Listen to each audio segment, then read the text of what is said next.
Bismillahirrahmanirrahim. Assalamualaikum warahmatullahi wabarakatuh dan salam sejahtera diucapkan. Nama saya Yasmin Suraya binti Syafi'i dari Kumpulan Pendidikan Islam 6619. Pada hari ini saya akan membentangkan tugasan kedua bagi kursus PIMK 3152 iaitu Inovasi Digital dalam Pengajaran dan Pembelajaran. Untuk tugasan kedua ini, kami dikehendaki untuk menghasilkan ataupun mencipta satu projek inovasi digital. Baiklah, pertama sekali kita akan lihat kepada pengenalan. Inovasi dalam pengajaran dan pembelajaran merupakan satu pembaharuan kreatif di mana kaedah ataupun cara baru digunakan bagi seseorang guru untuk memastikan objektif pengajarannya tercapai, menurut Yahya Buntat dan Laili Nanita Ahmad 2012. Oleh itu, saya telah mencipta satu inovasi yang bertajuk Awis Bakery supaya dapat membantu guru mengajar murid tahun 2 tentang tajuk hukum mat asli dan memudahkan murid untuk memahaminya.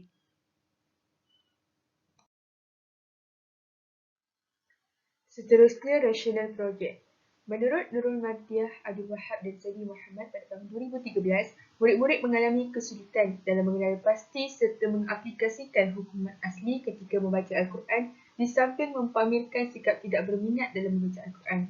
Yang kedua, menurut Lili Zuraini Muhammad Ustazah seperti ketika Darul Hamir Hamzah Jaafar dan Hilmi Mat Said, kaedah pengajaran dan pembelajaran guru telah menjadi faktor murid lemah untuk menguasai ilmu tajwid dengan lebih baik. Oleh itu, guru perlu lebih kreatif dan inovatif dalam menyediakan bahan bantu mengajar. Yang ketiga, menurut Abdul Ghani Ruzaini Abdul Ghani Ali Umar 2012 menyatakan bahawa masalah murid-murid adalah tidak dapat mengenal pasti apakah huruf-huruf mat asli dan kadar panjang bacaannya. Menurut beliau, mereka juga gagal mengenal pasti hukum ini dalam surah-surah bacaan.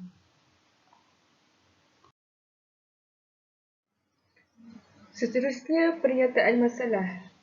Antara isu ataupun masalah yang saya dapat kenal pasti ketika saya berpraktikum pada semester lepas.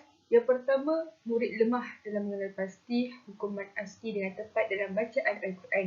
Yang kedua, murid tidak dapat membaca kalimah ataupun potongan yang mengandungi hukum mat asli dengan betul dan bertajwid. Oleh itu, objektif inovasi digital yang saya hasilkan ialah yang pertama, membantu murid mengenal pasti kalimah dan potongan yang mengandungi bacaan mat asli dengan betul. Yang kedua, murid dapat membaca kalimah dan potongan ayat yang mengandungi hukum mat asli dengan betul dan bertajwid. Dan objektif yang terakhir ialah murid dapat menjelaskan cara bacaan hukum mat asli. Bagi skop dan limitasi kedua dapat kita lihat, inovasi yang saya hasilkan ini melibatkan subjek pendidikan Islam tahun 2 bidang Al-Quran yang bertajuk Hukum Mat Asli dan golongan sasarannya ialah murid tahun 2 sekolah rendah bagi subjek pendidikan Islam. Kepentingan dan impak daripada inovasi digital yang telah saya hasilkan ialah yang pertama, dapat membantu guru mengajar hukum mat asli dengan cara yang lebih menarik.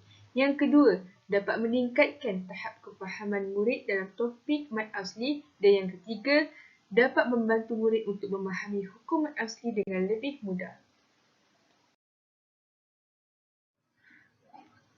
Bagi anggaran kos pula, inovasi ini tidak melibatkan sebarang kos pengeluaran. Hal ini kerana inovasi ini dicipta dengan menggunakan aplikasi percuma iaitu Microsoft PowerPoint semata-mata.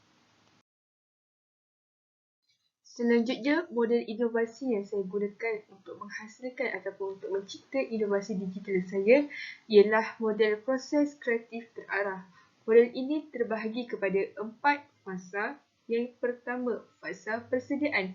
Pada fasa persediaan ini, saya akan melakukan pemerhatian dan analisis terhadap murid-murid saya. Yang kedua, fasa imajinasi.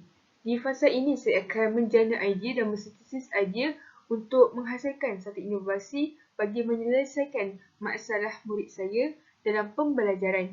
Yang ketiga, fasa perkembangan. Di fasa ini, saya akan meminta pandangan daripada rakan-rakan saya berkenaan inovasi yang telah saya hasilkan untuk meminta maklum balas mereka dan melakukan penambahbaikan terhadap inovasi saya.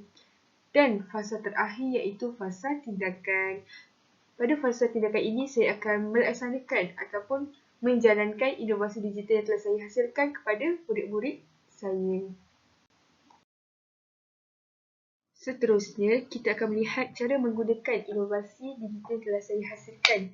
Caranya amat mudah sahaja, kita hanya perlu klik kepada PPT show yang telah saya laksanakan dan kita dapat menggunakan inovasi digital ini kepada murid-murid.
Berikut merupakan maklum balas yang telah saya terima berkenaan inovasi digital yang telah saya hasilkan.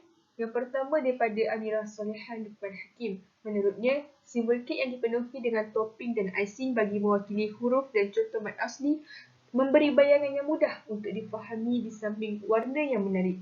Yang kedua, Nawal Awatif Azizi. Menurutnya, inovasi saya ini merupakan inovasi yang sangat menarik perhatian murid dengan gambaran kek sebagai gambaran bagi hukum mat asli dan juga disertai dengan irama lagu Allah Selamatkan Kamu yang boleh meningkatkan lagi ingatan murid tentang hukum mat asli.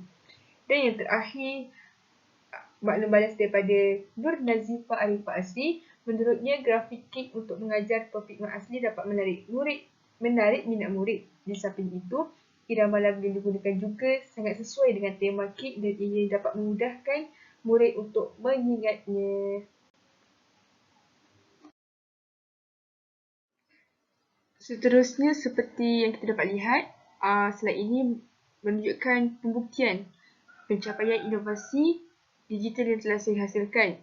Pada rajah sebelah kiri iaitu menunjukkan peratusan sebelum dan pada rajah sebelah kanan menunjukkan peratusan bagi selepas pelaksanaan inovasi. Okey, seperti yang kita lihat, kalau sebelum pelaksanaan inovasi, murid yang menguasai tajuk hukum mat asli ini hanya 63% orang sahaja. Manakala selepas pelaksanaan inovasi digital, ianya telah meningkat kepada 86% pelajar yang berjaya menguasai hukum mat asli.